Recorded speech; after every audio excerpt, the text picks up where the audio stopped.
Les amis, gros match de Ligue des Champions, gros choc. Liverpool-Real Madrid, j'espère que vous allez bien, pas comme Kylian Mbappé sur cette image-là, ça vous rappelle quelque chose? Le Liverpool-Real de la saison passée, il est temps de prendre notre revanche les gars. Il est temps que Mbappé prenne sa revanche également parce qu'il a vécu pas mal de moments compliqués à ce moment-là et j'espère qu'il pourra se relever. Comme vous le savez, voilà, je vous présente plus le format avant-match, on va revenir sur l'état de forme des deux équipes, analyse des deux équipes, quelques actus concernant le Real, ma compo et mon prono en fin de vidéo, donc restez jusqu'à la fin. On va commencer par quelques actus. Valverde sera titulaire au poste d'arrière droit normalement demain, puisque Arnold n'est pas remis à 100% de sa blessure. Donc on ne veut pas prendre de risque. Valverde qui devrait être titulaire, sachant qu'il a fait d'excellents matchs, les derniers matchs face à Valence et le Barça, à un poste qui n'est pas le sien. Donc ça reste quand même positif. Hendrick qui devrait partir en prêt. Voilà, ça devrait être confirmé à l'Olympique Lyonnais. Je pense que c'est une bonne chose. Ça lui permettra d'engranger des minutes, de prendre en expérience avant la Coupe du Monde et de revenir en pleine forme, plein d'ambition au Real Madrid. Alors, petite image assez sympa, le duo Mbappé-Güler. Pour moi, c'est pas un duo. Pour moi, ce sont deux frères sur le terrain. J'ai l'impression qu'ils dînent ensemble. J'ai l'impression que c'est le genre de potes qui vont manger la petite glace ensemble à la sortie des cours. Plus sérieusement, les gars, ce duo est exceptionnel.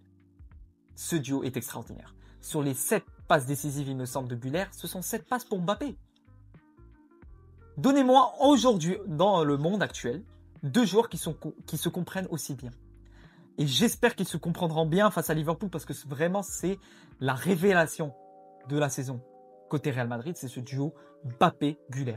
Ils se comprennent et ils se connaissent. Ils ont des automatismes et ça fait du bien. Également, Jude Bellingham qui est sur un excellent état de forme. Sur les 4 derniers matchs, regardez-moi ses notes. Buteur face à la Juve, buteur au Classico, buteur face à Valence. Bellingham revient. Bellingham est de retour en sa meilleure forme, très clairement. Et ce que j'ai envie de dire, c'est que c'est un joueur qui a besoin de marquer, qui doit marquer pour se sentir bien. Même si c'est un milieu de terrain, il a cet instinct de buteur. Il doit marquer pour se sentir bien. Et j'espère qu'il marquera contre Liverpool en terre anglaise. Nouveau maillot côté Real Madrid. Alors moi, vous connaissez, moi j'ai l'habitude de prendre la plupart des maillots de la saison. Bon, cette année j'ai pris ce maillot blanc et le maillot extérieur gris. C'est les seuls maillots que j'ai pris pour l'instant. Peut-être que j'en prendrai d'autres. Mais après ce maillot-là, je suis pas super fan, mais ça reste intéressant. Donnez-moi votre avis en commentaire. Est-ce que je le prendrai? Je ne sais pas, on verra. En tout cas, il est quand même assez stylé, assez original. Mastantuono qui souffre d'une pubalgie. La durée d'indisponibilité est inconnue à l'heure où on parle. Même blessure que Lamine Yamal. Alors, il est sur un état de forme assez compliqué, sur une dynamique compliquée. Il enchaîne les titularisations sans réellement prouver. Peut-être que cette blessure va lui faire du bien pour revenir en forme et retravailler niveau état d'esprit pour être meilleur. C'est un joueur qui est assez brouillon, qui tente mais qui ne réussit pratiquement jamais. J'espère qu'il pourra revenir en forme. Alors là, on va partir directement, on va se baigner dans l'avant-match concernant ce Real-Liverpool. Plutôt ce Liverpool-Real. Voici le classement des deux équipes, le classement de notre adversaire Liverpool qui est 10e, 6 points pris, une défaite, 2 victoires derrière le Barça, 8 buts marqués, 4 buts encaissés. Le Real est à 9 points sur 9. 9 journées de Ligue des Champions, plutôt 9 points sur 9 en 3 journées de Ligue des Champions. Le Real Madrid est sur un sans faute et ça fait du bien. Le calendrier du Real, on était sur un calendrier assez compliqué. On a battu la Juve, le Barça, Valence et là on joue Liverpool. Ensuite, on va enchaîner les déplacements. On jouera les 6 prochains matchs, les amis, ce sera hors Bernabéu. On jouera tous les matchs à l'extérieur. Donc il faudra prendre un maximum de points, si ce n'est la totalité des points. L'état de forme des deux équipes. Liverpool qui est assez malade ces temps-ci. 3 défaites et 2 victoires sur les 5 derniers matchs. Défaite face à Manchester United, Brentford, Crystal Palace, victoire contre Francfort et Aston Villa. Une certaine irrégularité et Liverpool peine à trouver une certaine régularité avec un tel effectif. On va parler de ça au cours de cette vidéo. Le Real, quant à lui, revient très très bien depuis cette défaite face à l'Atlético Madrid. Victoire contre Villarreal, Getafe, la Juve, le Barça, Valence. Ça fait du bien. On a un Real Madrid qui commence à trouver une certaine solidité, une certaine dynamique positive qui est instaurée. Et au-delà de cela, on ressent vraiment un collectif. Un collectif qui est né. Une équipe qui encaisse très très peu. Et ça fait vraiment plaisir à voir. Les confrontations entre les deux équipes, on voit très clairement que l'avantage est côté Real Madrid. On a une victoire ici, une autre, une autre ici. Donc vraiment, le Real Madrid est sur une bonne dynamique et a l'avantage mental face à Liverpool. Maintenant, la dernière victoire, le dernier match, on reste sur une victoire de Liverpool 2-0, peut-être face au pire Real Madrid de ces 10 dernières années. La Ligue des Champions. Alors, le Real Madrid a remporté 7 de ses 9 derniers matchs contre Liverpool, dont 2 finales Ligue des Champions. C'est une affiche qui revient très souvent et le Real Madrid a l'habitude de la gagner. Alors, au niveau des dispositifs, des compos de Liverpool sur les 2 derniers matchs, on part généralement sur un 4-2-3-1 avec Mamardashvili dans les cages. Attention à Mamardashvili, intéressant. Et on sait que c'est un gardien qui peut faire très très mal et qui peut faire peur, qui peut dégoûter. Robertson, Van Dijk, Konaté, donc cette défense centrale qui est solide. Connor Bradley, je me rappelle de Bradley face à Mbappé l'année dernière. Gravenberch, McAllister qui avait marqué contre nous. Szoboszlai, Gakpo également qui avait marqué contre nous si je me rappelle bien. Salah et Hugo Ekitike. Alors l'autre composition, on retrouve du Chiesa, du Ngoumoua, assez intéressant. Kerkez qui est assez mauvais, je vais pas vous mentir. Il y a également Alexander Isak, mais Isak qui sera absent. Alors voici les compos probables. Le Real Madrid pourrait partir sur un 4-3-3. Alors Brahim Diaz, je ne sais pas si ça sera mis. Il serait préféré à la place de Mastantuono. Vinicius Mbappé en attaque, ok. Bellingham, Tchouaméni, Arda, qui pour moi, le milieu de terrain titulaire cette année. C'est un milieu défensif qui saura apporter du physique, de la solidité. 2 créateurs, dont un meneur de jeu et un joueur très créatif qui a une connexion avec Kylian Mbappé. La défense centrale, Militao, Wilson, Carreras. Carreras qui est au top niveau, qui a planté un de ses buts face à Valence. Et ça fait vraiment plaisir de l'avoir dans notre équipe. Alors, les joueurs à surveiller côté Liverpool, je mettrai Salah. Même si c'est pas la meilleure saison de Salah pour l'instant par rapport à la saison passée, ça reste Salah. Szoboszlai, parce que pour moi, Szoboszlai, c'est le genre de joueur qui peut très clairement se réveiller à tout moment. Et je mettrai Ekitike. Ekitike qu'il ne faut pas sous-estimer.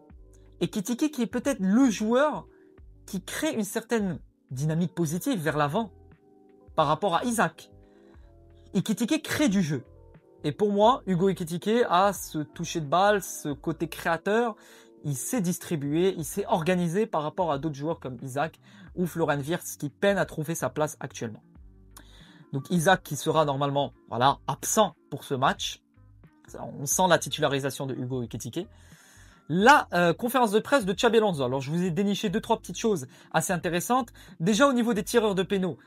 Alors il a dit, comme je l'ai dit, Kylian est notre tireur numéro 1, mais sur le terrain des décisions peuvent être prises. Demain Kylian Mbappé sera notre tireur numéro 1. Parce qu'avec le penalty raté de Vinicius, on sait que Mbappé doit prendre les penaltys dans les gros matchs. Nous nous entraînerons à Valdebebas avant le match de Liverpool. Pourquoi ?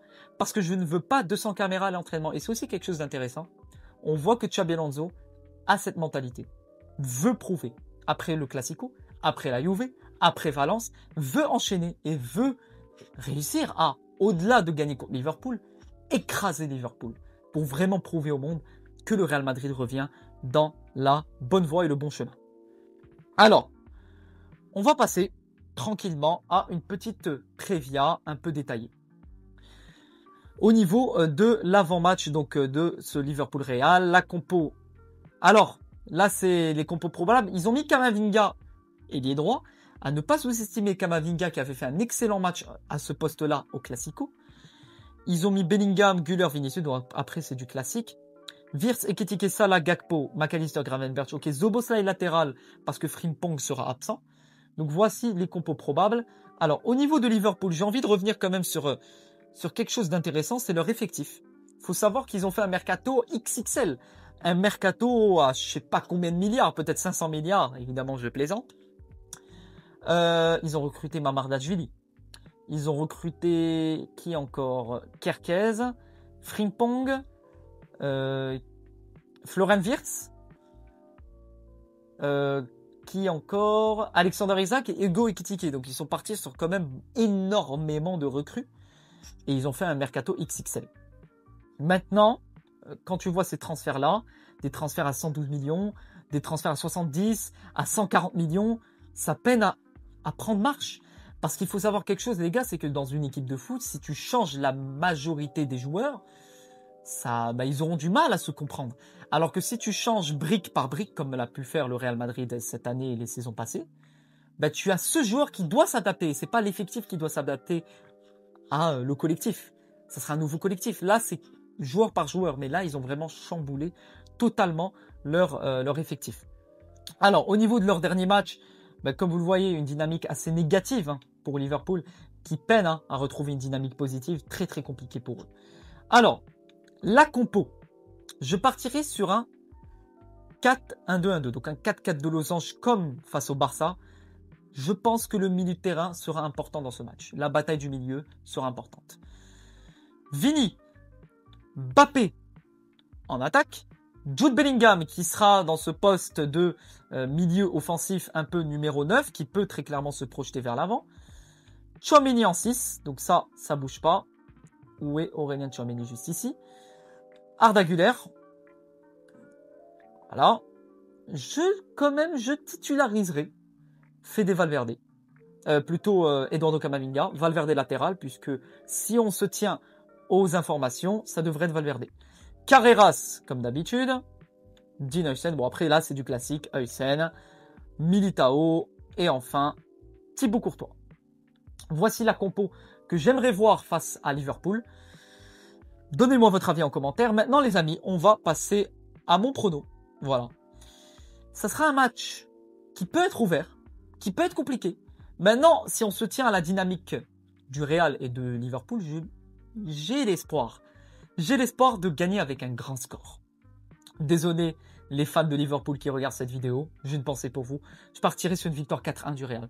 Je pense que ce Real peut réellement prouver. Alors je dis pas que ça va être fait, on peut très bien faire match nul.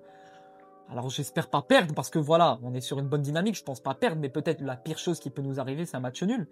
Maintenant, est-ce qu'on serait amené, est-ce que je suis trop optimiste sur ce 4-1? Peut-être, mais moi je verrais bien quand même un Real Madrid qui prouverait encore plus que face à Valence, au Barça et à la Juve, qui peut réellement instaurer encore plus de confiance pour la suite de sa saison. Donc voilà les amis, pour cet avant-match, j'espère qu'il vous aura plu. N'hésitez pas à me dire en commentaire ce que vous voyez pour ce match, votre compo, votre prono. Je lirai évidemment tous vos commentaires. J'ai sorti un vlog, il est disponible sur ma chaîne YouTube. Je vous fais découvrir l'ambiance, la magnifique ambiance du Wydad Casablanca, l'un des clubs les plus connus en Afrique, l'un des meilleurs clubs très clairement en Afrique, peut-être le meilleur. Pour moi, le meilleur à mes yeux. Le vlog, il est en description. N'hésitez pas à aller le voir si vous voulez profiter d'une ambiance qui sera nouvelle pour vous. N'hésitez pas à liker, commenter, partager, abonnez-vous et enfin à la Madrid, in Adamas et à bientôt pour de nouvelles aventures. Ciao les gars!